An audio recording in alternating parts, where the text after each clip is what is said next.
چونکہ تمہاری اپنی زندگی کا مقصد دولت حاصل کرنا، بڑے بڑے گھروں میں رہنا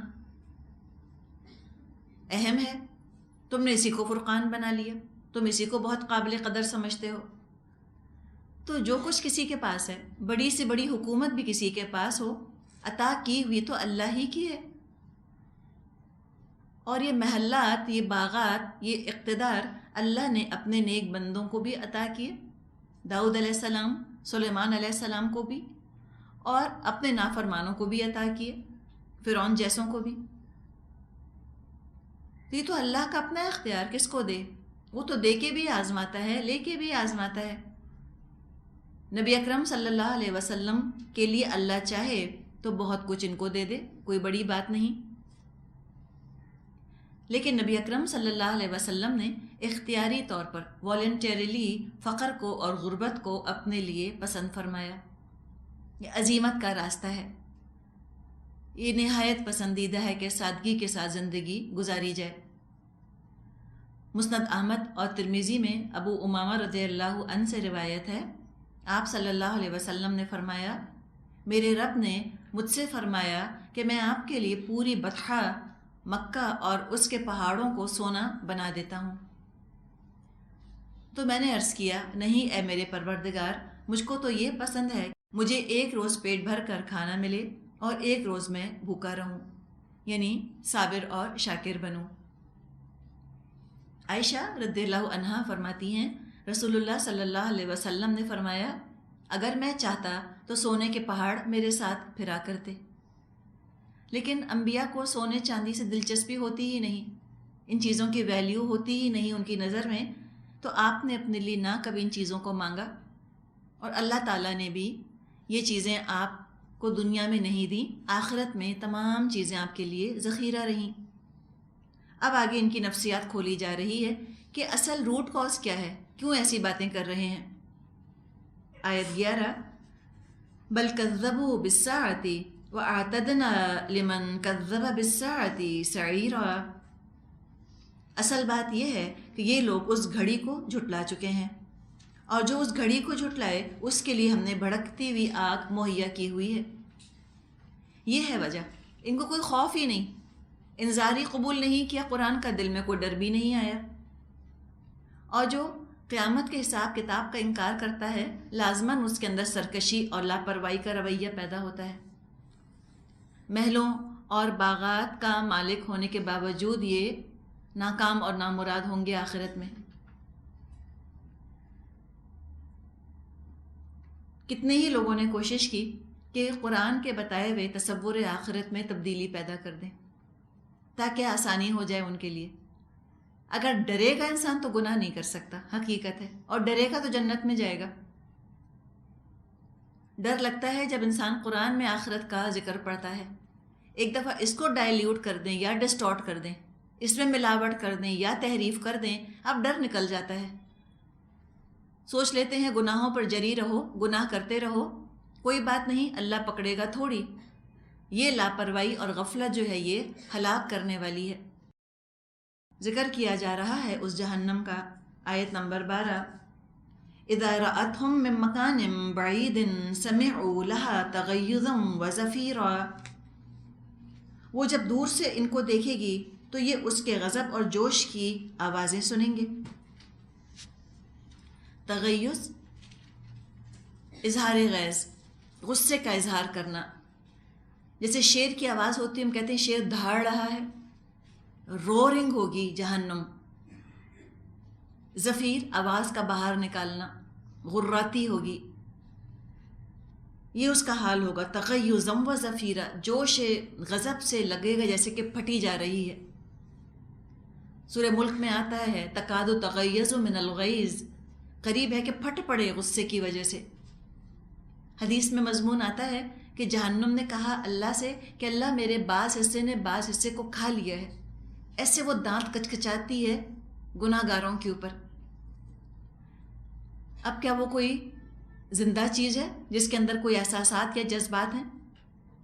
اللہ کی مخلوق ہے، ہو سکتا ہے اس کے اندر بھی فیلنگز ہوں۔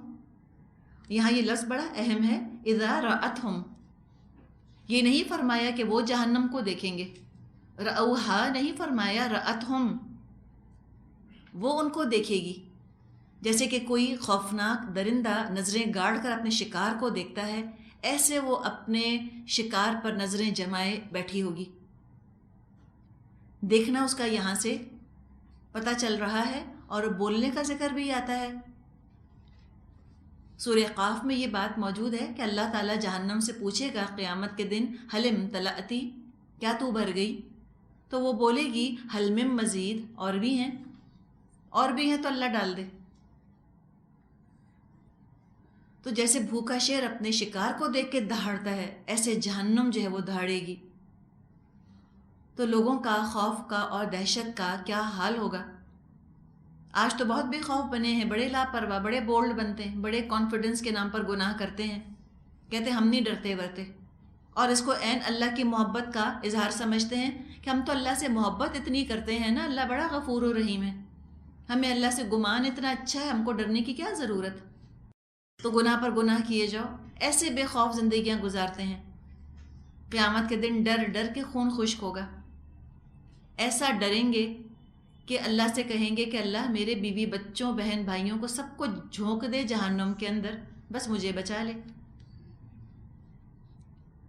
لیکن اپنے اپنے گناہوں کی سزا سب خود ہی بھگتیں گے۔ دنیا میں تو شریعت کی پابندی بہت ناگوار گزرتی تھی، کہتے تھے ہم پابند نہیں کر سکتے، ہم کنفائن نہیں کر سکتے اپنے آپ کو، ٹھیک ہے، شریعت سے آزاد ہو کر خوب مزے اڑا لیے، خوب اپنے ارمان نکالے، جائز ناجائز سب۔ اب گناہوں کی سزا تو بھگتنی ہے۔ دنیا میں آزادی کا مزہ اٹھا لیا، اور آخرت میں اپنے آپ کو آزادی سے محروم کر لیا۔ اب یہاں پر جکڑے گئے، پکڑ لیے گئے۔ 30ویں پارے میں آتا ہے نا کہ ان بطش ربک لشدید، بے شک تیرے رب کی پکڑ بہت سخت ہے۔ اس پکڑ کا ذکر ہے آیت 13 سے 16 تک۔ وَإِذَا أُلْقُوا مِنْهَا مَكَانًا ضَيِّقًا مُقَرَّنِينَ دَعَوْا هُنَالِكَ ثُبُورًا، اور جب یہ ڈالے جائیں گے اس جگہ میں، اس تنگ جگہ میں جکڑے ہوئے، جب وہ ٹھونسے جائیں گے وہاں پر، تو یہ اپنی موت کو پکاریں گے۔ کہا جائے گا لا تدعوا اليوم ثبورا واحدا وادعوا ثبورا كثيرا، کہا جائے گا آج ایک موت کو نہیں، بہت سی موتوں کو پکارو۔ اب یہ غور کرنے کا مقام ہے، انجام بتا دیا گیا۔ اب بتاؤ اس وقت کون فائدے میں رہے گا؟ بڑے بڑے کھلے کھلے گھروں کی تمنا کرنے والے، ان میں رہنے والے اور گناہوں میں ملوث ہونے والے، یا وہ جو کہ اپنے اعمال کو خوبصورت بناتے ہیں، جو کھلی جنت کی تمنا کرتے ہیں اور اس کے لیے کام کرتے ہیں؟ آج پتہ چل جائے گا کس کا کرائٹیرین، کس کا فرقان سچا تھا۔ انسانوں کا بنایا ہوا فرقان جو کہ دولت، یا اللہ کا بنایا ہوا فرقان جو کہ قرآن؟ دولت تو ختم ہو گئی دنیا کے ساتھ، جھوٹا فرقان ہے دولت، کوئی کامیابی کی ضمانت نہیں دولت، بڑا فتنہ ہے دولت، کوئی شک نہیں۔ دولت والوں کا حساب بہت سخت ہے، جتنا کچھ اپنے پاس اٹمبار جمع کریں گے سب کا جواب دیں گے اللہ کو کھڑے ہو کر۔ ایک ایک چیز کا پوچھا جائے گا کہ حرام میں تو خرچ نہیں کیا، گناہوں میں تو خرچ نہیں کیا، حلال جگہ خرچ کیا، اور حلال میں سے بھی کہاں خرچ کیا، وہ تو لمبا جواب ہے ان کا۔ اور اگر دولت کی وجہ سے سرکش ہو گئے تھے تو شامت ہی شامت، پھر تو جہنم ہی ان کی جزا ہوگی۔ اور جہنم میں ہر شخص یہ سمجھے گا جیسے جہنم میں وہ اکیلا ہے، ایسے ٹھسا ہوا ہوگا آگ میں جیسے کہ کیل گاڑ دی جاتی ہے دیوار میں، پھنسا ہوا ہوگا بالکل۔ آپ نے کبھی ٹوسٹر دیکھا ہے؟ یقیناً دیکھا ہوگا۔ ٹوسٹر میں ٹوسٹ کو کیسے ڈالتے ہیں؟ تنگ جگہ میں ہوتا ہے نا، ہر طرف سے اس کو آگ لگ رہی ہوتی ہے۔ یا ایک سینڈوچ میکرز ہوتے ہیں، اس میں ٹوسٹ کو رکھ کے پھر اوپر سے بند کر دیتے ہیں اس کو، بالکل ٹوسٹ جو ہے سلائس پھنسا ہوا ہوتا ہے اس کے اندر۔ یہ تصور کریں کہ اس طرح جہنمی نا پھنسے ہوئے ہوں گے جہنم کے اندر، اور ساتھ ہی ساتھ زنجیروں سے بندھے ہوئے ہوں گے۔ قرنا کا مطلب ہوتا ہے جکڑا ہوا۔ کسی طرح اس اذیت سے ان کو نجات ملتی نظر نہ آئے گی۔ واحد شکل جو نظر آئے گی نجات کی وہ موت ہوگی، ثبور کے معنی موت اور ہلاکت کے ہوتے ہیں۔ ہونا وہاں پر اس وقت اس جگہ موت کو پکاریں گے۔ دنیا میں کوئی اگر جلتا ہے تو اسے تو ہمدردی کرنے والے موجود ہوتے ہیں، اس کا علاج کرتے ہیں، مرہم لگاتے ہیں، امید ہوتی ہے کہ یہ جلن، یہ تکلیف ان قریب ختم ہو جائے گی، میں ٹھیک ہو جاؤں گا، اس اذیت سے نجات پا لوں گا۔ اور لوگوں کے میٹھے بول بھی مرہم کا سا کام دیتے ہیں۔ لیکن یہ جو برنز وارڈ ہے اللہ کا، جہنم، یہاں تو ان کی فریاد سننے والا، ان سے ہمدردی کرنے والا کوئی نہ ہوگا، دو میٹھے بول بولنے والا کوئی نہ ہوگا۔ اس عذاب سے نجات ایک ہی طریقے سے نظر آئے گی کہ ہمیں موت آ جائے تو جان چھٹے ہماری۔ تو جب وہ موت کو پکاریں گے تو نہایت بیزاری سے جواب دیا جائے گا، ایک نہیں کئی موتوں کو پکارو۔ مراد ہے اب کہاں تم کو موت آئے گی؟ جہنم تو وہ جگہ ہے لا یموت فیہا ولا یحیا، نہ مریں گے نہ جئیں گے، تو کوئی امید بھی نہیں ٹھیک ہونے کی، نہ ہمدردی، نہ کوئی میٹھا بول بولنے والا، اور نہ ہی نجات کی امید۔ تو یہ نا امیدی، یہ مایوسی، یہ ایک اور عذاب ہوگا جہنم میں۔ بڑی سی بڑی مصیبت انسان امید پر جھیل جاتا ہے کہ ایک دن یہ ختم ہو جائے گی۔ وہاں تو امید دلانا تو دور کی بات، امید توڑنے والا انداز ہوگا کہ پڑے رہو اس کے اندر۔ یہ آپ دیکھیں، یہ بڑا ہی مؤثر انداز ہے تبلیغ کا کہ دیکھو آخرت کو نہ مان کے، رسول کو جھٹلا کر سراسر اپنا تم نقصان کر رہے ہو، اور ان کی بات مانو گے تو تمہارا فائدہ ہے، کیوں تم اپنی جان کے دشمن ہوتے ہو؟ ایک طرح سے ان کے دلوں کو ٹچ کرنے کا طریقہ ہے یہ۔ فرمایا دیکھو، قل اذالک خیر ام جنت الخلد التی وعد المتقون کانت لهم جزاء ومسیرا لهم فیہا ما یشاؤون خالدین کان علی ربک وعدا مسئولا۔ ان سے پوچھو یہ انجام اچھا ہے یا وہ ابدی جنت جس کا وعدہ خدا ترس پرہیزگاروں سے کیا گیا ہے، جو ان کے عمل کی جزا اور ان کے سفر کی آخری منزل ہوگی، جس میں ان کی ہر خواہش پوری ہوگی، جس میں وہ ہمیشہ ہمیشہ رہیں گے، جس کا عطا کرنا تمہارے رب کے ذمے ایک واجب الادا وعدہ ہے۔ علی ربک وعدا مسئولا، یہ تیرے رب کے نزدیک یہ ایسا وعدہ ہے جس کو پورا کرنا اللہ کی ذمہ داری ہے۔ یہ بھی بڑا پیارا انداز ہے کسی کو ضد سے، ہٹ دھرمی سے نکالنے کا، کہ لوگ سوچیں کہ بتانے والا کوئی ان کے اوپر روب نہیں جھاڑ رہا، اپنی بڑائی جتانے کے لیے اپنی بات نہیں منوا رہا، یہ میرا مخلص ساتھی ہے، میرا دوست ہے، میرا فائدہ چاہتا ہے، یہ چاہتا ہے کہ میں برے انجام سے بچ جاؤں اور اچھے انجام کا مستحق ہو جاؤں۔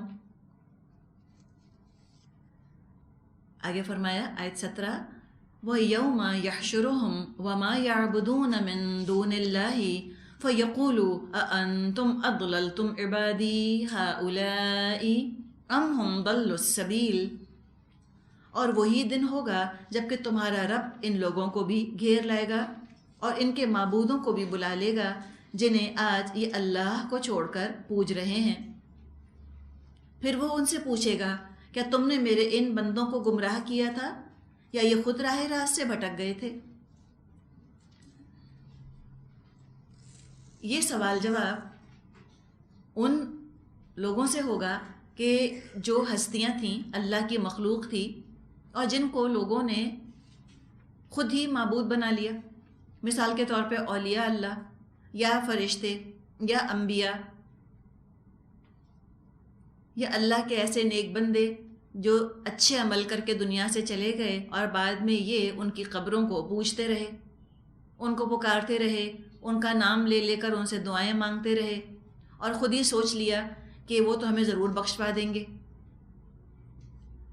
تو ان سے پوچھا جائے گا، کس سے پوچھا جائے گا؟ جن کو انہوں نے خدا بنایا تھا، ان سے پوچھا جائے گا، بتاؤ کیا تم نے میرے بندوں کو گمراہ کیا تھا یا یہ خود راہ راست سے بھٹک گئے؟ اب آپ سوچیں، ان کو پوجنے والے، ان کو پکارنے والے کس سسپینس میں، کس شش و پنج میں مبتلا ہوں گے۔ اب ان کے جواب پر ان کے نجات کا دار و مدار ہے۔ اگر کہیں جواب یہ آ گیا کہ ہاں اللہ ہم نے ان سے کہا تھا تو ہم کو پکارنا، تو ان کی نجات ہو جائے گی، اور جن کو انہوں نے پکارا تھا وہ سزا بھگتیں گے۔ لیکن اگر جن کو یہ خدا کہتے تھے، اگر آج وہی ان سے برات کا اظہار کر دیں، بیزاری کا اظہار کر دیں، اور وہ کہہ دیں کہ اللہ ہم نے نہیں کہا تھا ان سے کہ تم ہم کو خدا بنانا، ہم سے دعائیں مانگنا، ہمیں تو مشکل کشا، حاجت روا، غوث اعظم کہنا، یہ تو خود ہی انہوں نے فرض کر لی تھی باتیں، تو اب ان کا کیا انجام ہوگا؟ یہ تو ہلاکت کے سوا کوئی اور انجام نہ پائیں گے۔ اب وہ کیا ہوگا جس کو ہم انگلش میں کہتے ہیں the worst fears come true، جس چیز کا خوف خطرہ ہوگا وہی چیز سامنے آ جائے گی۔ وہ نیک لوگ کہیں گے، آیت نمبر 18، قالوا سبحانک ما کان ینبغی لنا ان نتخذ من دونک من اولیاء ولكن متعتهم وآباءهم حتى نسوا الذکر وكانوا قوما بورا۔ وہ عرض کریں گے، پاک ہے آپ کی ذات، ہماری تو یہ مجال نہ تھی کہ آپ کے سوا کسی کو اپنا مولا بنائیں، مگر آپ نے ان کو اور ان کے باپ دادا کو خوب سامان زندگی دیا، حتیٰ کہ یہ سبق بھول گئے اور شامت زدہ ہو کر رہے۔ تو وہ تو یہ جواب دے دیں گے کہ ہم نے تو ہرگز ان سے نہیں کہا تھا کہ تم ایسے کام کرو، صاف انکار کر دیں گے۔ یہ دراصل انسانوں نے چالاکی کی، اللہ کے قوانین سے فرار کی شکل یہ نکالی کہ رسولوں کو اللہ کا بیٹا بنا دیا، ان کا مرتبہ، ان کا رتبہ اللہ کے برابر کر دیا، اور پھر بے فکر ہو گئے کہ اب اللہ ہم کو نہیں پکڑے گا۔ کہا جائے گا ایسے لوگوں سے جنہوں نے شرک کیا تھا دنیا میں، آیت 19، فَقَدْ كَذَّبُوكُمْ بِمَا تَقُولُونَ فَمَا تَسْتَطِيعُونَ صَرْفًا وَلَا نَصْرًا وَمَنْ يَظْلِمْ مِنْكُمْ نُذِقْهُ عَذَابًا كَبِيرًا۔ یوں جھٹلا دیں گے وہ تمہارے معبود تمہاری ان باتوں کو جو تم آج کہہ رہے ہو، پھر نہ تم اپنی شامت کو ٹال سکو گے، نہ کہیں سے مدد پا سکو گے، اور جو بھی تم میں سے ظلم کرے اسے ہم سخت عذاب کا مزہ چکھائیں گے۔ یہ بتا دیا اللہ نے کہ دیکھو ایسی باتیں بنا کر، ایسی چالاکیاں کر کے اگر تم ہمارے قوانین سے نجات حاصل کر سکتے ہو، فرار حاصل کر سکتے ہو تو کر لو، لیکن کب تک بھاگو گے؟ قیامت تو آئے گی، اللہ ایسے تمام ظالموں کو پکڑ لے گا۔ ظلم سے مراد یہاں پر شرک ہے۔ اس دن تو بادشاہت اللہ کے ہاتھ میں ہوگی، ہے تو آج بھی اللہ بادشاہ ہے، لیکن لوگوں کو اس کا شعور نہیں۔ اس دن خوب پتہ چل جائے گا سارا اختیار اللہ ہی کا تھا دنیا میں بھی، تو کاش ادھر ادھر ماتھے ٹیکنے کے بجائے اور لوگوں کے سامنے ہاتھ پھیلانے کے بجائے اللہ ہی کے آگے جھکے ہوتے تو آج اس بد انجام سے بچ جاتے۔ کسی پریسٹ نے کہا تھا، یہ وہ پریسٹ تھا جس نے کہ بادشاہ کو راضی کرنے کے لیے سیاہ کو سفید اور سفید کو سیاہ کیا، یعنی شریعت کے احکامات میں تبدیلی کی بادشاہ کی خوشی کی خاطر۔ ایک وقت آیا جب بادشاہ اسے ناراض ہو گیا، بادشاہ نے جیل میں ڈلوا دیا، ظلم کیا اس کے اوپر، تو بڑا پچھتایا یہ پریسٹ، اور اس نے کہا کہ جس طرح میں نے بادشاہ کو خوش کرنے کی کوشش کی، اگر اتنی کوشش اللہ کو راضی کرنے کی کرتا تو اللہ مجھ کو اس طرح مصیبت میں نہ ڈالتا۔ ہم بھی انسانوں سے اس بلا کا ڈرتے رہتے ہیں، اللہ کو بھول ہی جاتے ہیں۔ جتنا لوگوں کو راضی کرنے کے لیے ہم محنت مشقت کرتے ہیں، اتنی اللہ کو راضی کرنے کے لیے کر لیں تو اللہ کبھی بے وفائی نہ کرے، اللہ کبھی وعدہ خلافی نہ کرے، اللہ کبھی منہ نہیں موڑے گا۔ اور جو یہ ظلم کرتے ہیں یعنی شرک کرتے ہیں تو اللہ تو پھر ان کو بڑے عذاب کا مزہ چکھائے گا۔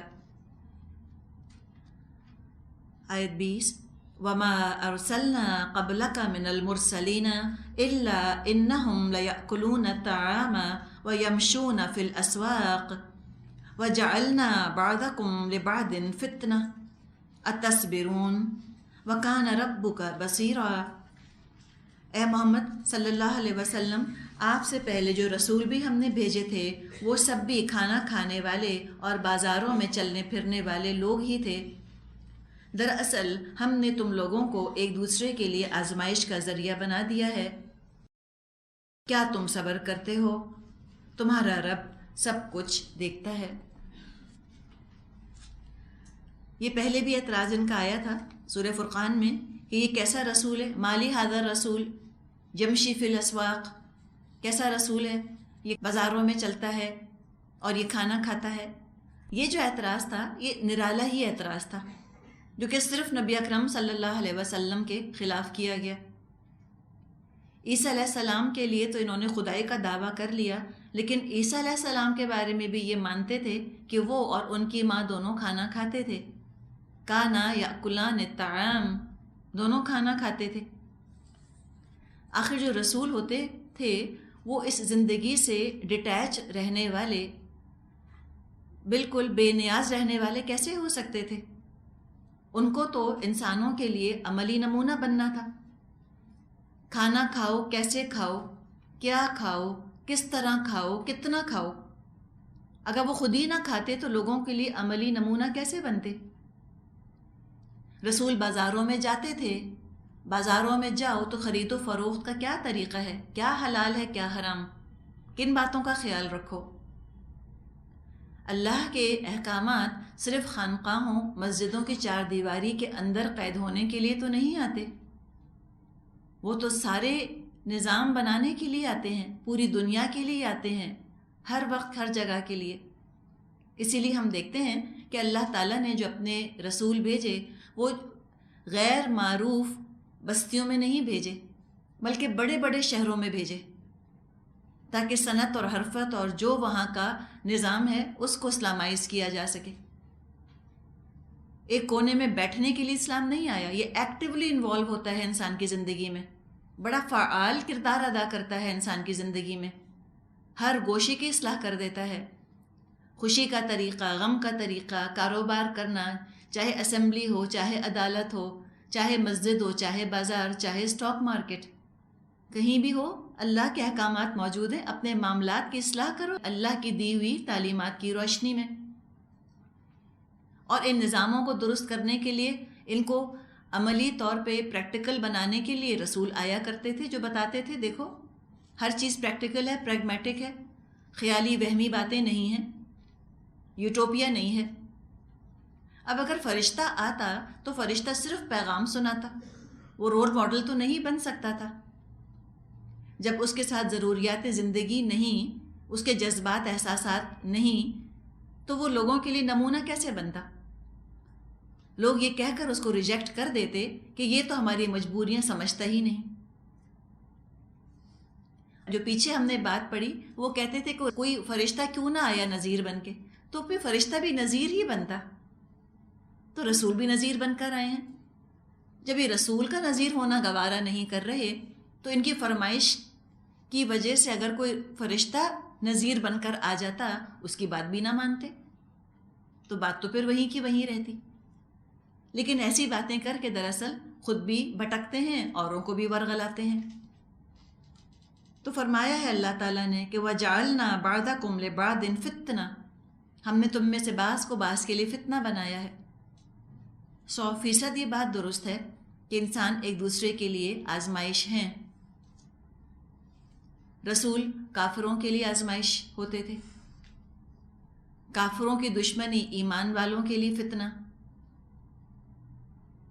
نہ صرف نفرت کی اور دشمنی کی تکلیف پہنچتی ہے انسان کو، وہ فتنہ بنتی ہے مسلمانوں کے لیے، انسانوں کے لیے، اور فتنہ اس طرح سے بنتی ہیں یہ چیزیں کہ وہ ہتھیاروں کے زور پہ، طاقت کے زور پہ تکلیفیں دے کر حق سے روکتے ہیں مسلمانوں کو یہ کافر۔ تو ایک تو فتنہ ہے نفرت، دشمن بھی فتنہ ہے، ایک اور بھی فتنہ ہے۔ اللہ تعالیٰ سورۃ تغابن میں فرماتا ہے انما اموالکم و اولادکم فتنہ، بے شک تمہارے اموال اور تمہاری اولاد فتنہ ہے۔ یہ آزمائش محبت کی آزمائش ہے۔ کفار ہتھیار استعمال کرتے ہیں اور دوست جو ہوتے ہیں یہ محبت کو ہتھیار کے طور پہ استعمال کرتے ہیں۔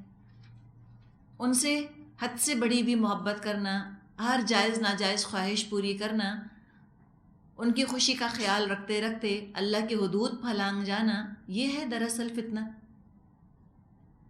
یا ان رشتوں سے اور ان چیزوں سے جو راحت ملتی ہے وہ بعض دفعہ پاؤں کی بیڑی بن جاتی ہے.